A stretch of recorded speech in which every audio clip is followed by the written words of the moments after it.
வணக்கம் மக்களே, நம்ம சாரதி கார்டனில் இந்த வீடியோவில் என்ன பார்க்க போகிறோம் அப்படின்னா, நம்ம தோட்டத்து முருங்கை மரத்தில் வந்து கொஞ்சம் காய்கள் வந்து கிடக்குது.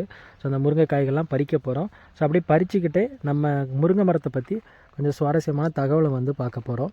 ஸோ போன வீடியோவில் நம்ம வந்து நிலக்கடலை பற்றி போட்டிருந்தோம். ஸோ நிலக்கடலை பூவில் இருந்து எப்படி வந்து நமக்கு கடலை வந்து உருவாகுது அப்படிங்கிற சுவாரஸ்யமான தகவல் வந்து பார்த்துருந்தோம். ஸோ அந்த வீடியோ பார்க்காதவங்க நம்ம சேனலில் இருக்குது. ஸோ மிஸ் பண்ணாமல் பாருங்கள். ஸோ வாங்க வீடியோக்குள்ளே போகலாம். நம்ம தோட்டத்தில் முருங்கை மரங்கள் எல்லாமே நம்ம தோட்டத்தோட பேக் சைடில் வந்து வச்சுருக்கிறோம். ஸோ ஒரு 10 மரங்கள் போல் வச்சுருக்கிறோம். இப்போ நீங்கள் அதில் பார்த்துட்ருக்க இந்த மரம் வந்து குட்டையாக தான் வளரும், ஆனால் காய்கள் வந்து காய்க்க ஆரம்பிச்சிடும். ஒரு 9-10 அடி ஹைட்டு தான் மரமோட ஹைட்டே வரும் மொத்தத்திலே. ஸோ நம்ம வந்து எல்லா காய்களுமே கீழே இருந்தே பறிச்சிடலாம், நமக்கு வந்து கம்பே தேவைப்படாது. பட் ஆனால் காய்களும் நல்ல பெரிய பெரிய நீல காய்களாக வரும். ஸோ நீங்கள் பார்த்தாலே தெரியும், காய்கள் நல்ல நீளமாக இருக்கும். ஸோ இந்த மரங்களை நம்ம வந்து ஒரு 2 மரம் மட்டும் வச்சுருக்கிறோம். ஸோ ரிமைனிங் இருக்கிற மரங்கள் எல்லாமே நல்ல உயரமான மரம்.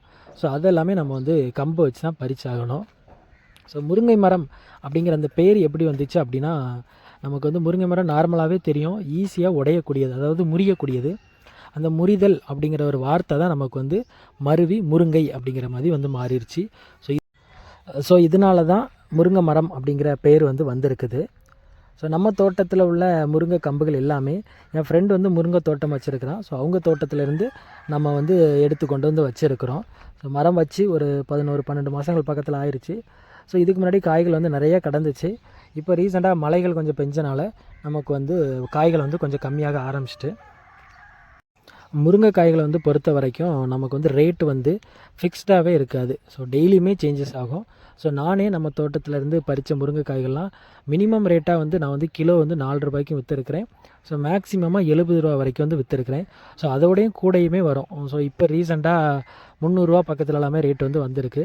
ஆனால் அதுக்கு வந்து காய்கள் எல்லாமே இன்னும் கொஞ்சம் தரம் வாய்ந்ததாக இருக்கணும். எப்படி அப்படின்னா, இப்போ வந்து நான் வந்து நம்ம தோட்டத்தில் இயற்கை உரங்கள் மட்டும்தான் போடுறேன். ஸோ மாட்டுச்சாணம், வேப்ப முன்னாக்கு, ஸோ இந்த மாதிரி தான் போடுறேன். ஸோ நமக்கு அதை விடையும் நல்ல காய்கள் வந்து நல்லா குண்டாகவும் நீளமாக வரணும் அப்படின்னா கெமிக்கல் உரம் வந்து போடுவாங்க. ஸோ அந்த மாதிரி உரம் போட்டோம் அப்படின்னா நமக்கு வந்து காய்களும் நல்லா தரமாக இருக்கும், பார்க்க ரேட்டும் நல்ல ரேட் வந்து கூடுதலாகவும் நமக்கு வந்து போகும். ஸோ இப்போ நீங்கள் பார்த்துட்ருக்க இந்த மரங்கள் எல்லாமே நல்ல உயரமாக வளரக்கூடிய மரங்கள் தான். ஸோ இது வந்து 20 அடி ஹைட்டுக்கு மேலேயே நமக்கு வந்து வளர்ந்துருச்சு.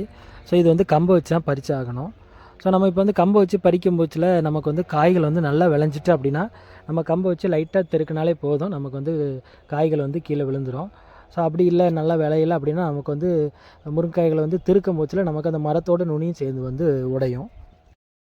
நம்ம ஊரை பொறுத்த வரைக்கும் முருங்கை அப்படின்னாலே நல்ல ஃபேமஸ் தான். ஸோ திருநெல்வேலியில் திசையன்விளை, அது பக்கத்தில் இருக்கிற ஊர்கள், ஸோ எல்லாமே முருங்கைக்காய்க்கு வந்து நல்ல ஃபேமஸ்ஸு.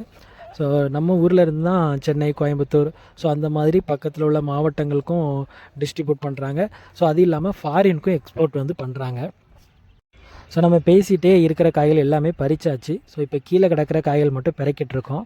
ஸோ இப்போ நம்ம தோட்டத்தில் பறித்த முருங்கைக்காய்கள் கூட உங்கள் வீட்டுக்கு கூட வரலாம். ஸோ நம்ம வந்து இப்போ வந்து கடையில் கொண்டு கொடுத்துருவோம். ஸோ அங்கேருந்து நமக்கு எக்ஸ்போர்ட் ஆகுது அப்படின்னா சென்னை, கோயம்புத்தூர் எங்கேனாலுமே வரும். ஸோ அதனால் உங்கள் வீட்டுக்கு கூட வர்றதுக்கான வாய்ப்பு வந்து இருக்குது. ஸோ இந்த மழைக்காலங்களில் முருங்கை மரத்தில் வரக்கூடிய பெரிய பிரச்சனை என்ன அப்படின்னா, பூக்கள் எல்லாமே பூத்திருக்கும், ஆனால் அடிக்கிற மழையிலையும் காற்றுலையும் வந்து பூ எல்லாமே உதிர்ந்துடும். ஸோ ரீசெண்டாக பெஞ்ச மழையில் நம்ம தோட்டத்துலேயுமே பூக்கள் எல்லாமே விழுந்துருச்சு. ஸோ அதனால தான் காய்களுமே கம்மியாயிருச்சு. ஸோ நம்ம இதுக்கு முன்னாடி 18-20 கிலோ வரைக்கும் வந்து காய்கள் எல்லாமே பறிச்சிருந்தோம். ஆனால் இப்போ வந்து நமக்கு வந்து 5-6 கிலோ பக்கத்தில் தான் காய்கள் வந்து இருக்குது. ஸோ இப்படி காய்கள் வந்து கம்மியாகிறனால நமக்கு வந்து முருங்கைக்காயோட ரேட்டுமே அதிகமாயிரும். ஸோ இதனால தான் ரேட்டு வந்து நமக்கு சில நேரங்களில் முருங்கைக்காய் வந்து 1 ரூபா அப்படிங்கிற மாதிரி கிடைக்கும், சில நேரங்களில் 10 ரூபா வரைக்குமே அதிகமாகிடுது ரேட்டு. ஸோ இப்போ நீங்கள் இதில் பார்த்தீங்கன்னா உங்களுக்கு தெரியும். ஸோ இலைகள் எல்லாமே நல்லா அடர்த்தியாக இருக்குது, ஆனால் பூக்கள் எதுவுமே இல்லை. ஸோ இந்த பெஞ்ச மழையில் வந்து பூக்கள் எல்லாமே விழுந்துருச்சு. ஸோ நம்ம வீடியோட எண்டுக்கு வந்து வந்துட்டோம். ஸோ இருக்கிற எல்லா காய்களுமே நம்ம வந்து பறிச்சாச்சு. ஸோ ஒரு 6-7 கிலோ பக்கத்தில் வந்து நமக்கு வந்து வந்திருக்குது.